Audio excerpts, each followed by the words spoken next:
بسم اللہ الرحمن الرحیم۔ چیپٹر 5 تک ہم نے پڑھ لیا تھا۔ سبق نمبر 6 ہے زندگی کے مقاصد۔ کامیابی کا راز یہ ہے کہ انسان یہ جانتا ہو کہ وہ زندگی میں کیا چاہتا ہے اور وہ جو چاہتا ہے اس کو حاصل کرنے کے لیے کیا قیمت چکانا ہوگی، اور پھر اپنی ساری توانائیاں اس قیمت کو چکانے میں لگا دے۔ اللہ تعالیٰ نے انسان کو بے پناہ صلاحیتوں سے نوازا ہے، اور زندگی میں کسی مقصد کے نہ ہونے سے تمام صلاحیتیں ضائع ہو جاتی ہیں۔ کامیاب لوگ واضح طور پر جانتے ہیں کہ وہ کیا چاہتے ہیں اور یکسوئی سے اس کو حاصل کرنے کے لیے روزانہ کی بنیاد پر کوشش کرتے ہیں۔ انسان زندگی میں جو چاہے حاصل کر سکتا ہے، مگر اس کے لیے ضروری ہے کہ اس کو پتہ ہو کہ وہ کیا چاہتا ہے۔ اس سے کوئی فرق نہیں پڑتا کہ آپ کہاں سے آئے ہیں، اصل معاملہ یہ ہے کہ آپ کہاں جانا چاہ رہے ہیں۔ جنگل میں گھٹا ٹوپ اندھیرا چھایا ہوا تھا، ہاتھ کو ہاتھ دکھائی نہیں دے رہا تھا، اوپر سے زوروں کی بارش ہو رہی تھی۔ لمحہ بھر کے لیے بجلی کڑکتی ہے تو تاریک اور پراسرار اور الجھا دینے والی عظیم وجود پر کچھ روشنی پڑتی ہے۔ وہ نوجوان کئی بھول بھلائیوں سے گزرتا ہوا اور ہاتھوں سے راستہ ٹٹولتا ہوا درخت کے اس جھنڈ تک پہنچا جہاں پر کئی راستے آپس میں گڈ مڈ ہوتے تھے۔ اس نے کانپتے ہوئے ہونٹوں سے دل کی گہرائیوں کے ساتھ اپنے رب سے رہنمائی کی، درخواست کی کہ میرے اللہ، اگر خواجہ خضر کا کوئی وجود ہے تو ان کو بھیج دے، میں راستہ کھو چکا ہوں اور اپنے آپ کو تیرے حوالے کرتا ہوں۔ اس نے بچپن میں ماں سے سنی ہوئی حکایتوں کی روشنی میں بے سخت فریاد کی۔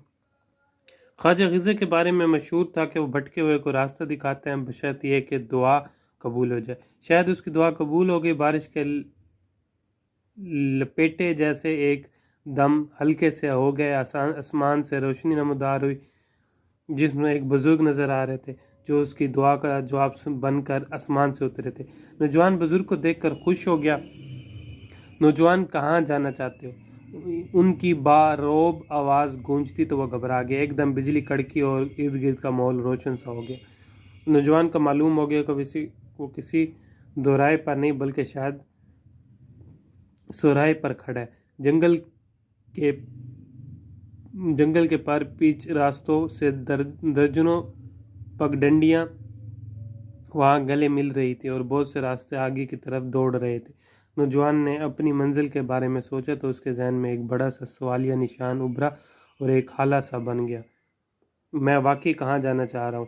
اس نے الجھن میں اپنی پیشانی مسلی اور اس پر ابھی بھی بارش کے قطرے اٹکے ہوئے تھے۔ میں یہاں سے باہر جانا چاہ رہا ہوں۔ باہر؟ بزرگ کے روشن چہرے پر الجھن سی آ گئی۔ یہ سارے راستے یہاں سے باہر کی طرف جاتے ہیں۔ انہوں نے ہاتھ کا اشارہ سا کیا اور اجالا سا ہو گیا جس میں درجنوں راستے ایک دوسرے کو کاٹتے ہوئے کہیں نہ کہیں بھاگے جا رہے تھے۔ میں واقعی کہاں جانا چاہ رہا ہوں؟ نوجوان نے شاید پہلی مرتبہ اپنے آپ سے پوچھا۔ جنگل میں سانپوں اور درندوں اور اشواط اللہ سے بچتے ہوئے پچھلے کئی دنوں سے وہ کہیں پہنچنا چاہ رہا تھا۔ اب جب کہ اس کی فریاد سن لی گئی تھی اور راستہ دکھانے والا بھی میسر تھا، اسے یاد آیا کہ اس کی منزل کا کوئی واضح چہرہ موجود نہیں ہے۔ وہ کہیں پہنچنا چاہ رہا تھا مگر جانا کہاں؟ اس نے مٹھیاں باندھ کی اور اپنے ہونٹ دانتوں میں دبائے اور دیر تک سوچتا۔ مجھے معلوم نہیں کہ میں کہاں جانا چاہ رہا ہوں، میں بس یہاں سے باہر جانا چاہتا ہوں۔ بہت مشقت کے بعد اس کے منہ سے بس یہی الفاظ نکلے۔ بزرگ کے چہرے پر ناگواری کے ساتھ ابھرے۔ انہوں نے لحظہ بھر اپنی بھرپور توانا آنکھیں اس کے ساتھ چہرے پر گاڑی، لیکن وہاں ایک بڑا سا سوالیہ نشان پا کر وہ نا امید سے ہو گئے۔ نوجوان، اگر تمہیں اپنی منزل معلوم نہیں ہے تو یاد رکھو کہ کوئی بھی راستہ تمہیں کہیں بھی لے کر نہیں جا سکتا۔ ان الفاظ کے ساتھ ایک زوردار دھماکہ سا ہوا اور وہ روشنی سمیت غائب ہو گئے۔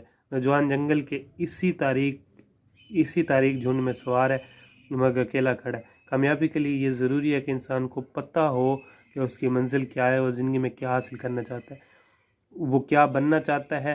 اگر آپ کی زندگی کا مقصد واضح نہیں ہے تو کوئی بھی شخص آپ کی مدد نہیں کر سکتا، لہٰذا سب سے پہلے اپنی زندگی کا مقصد بنائیں۔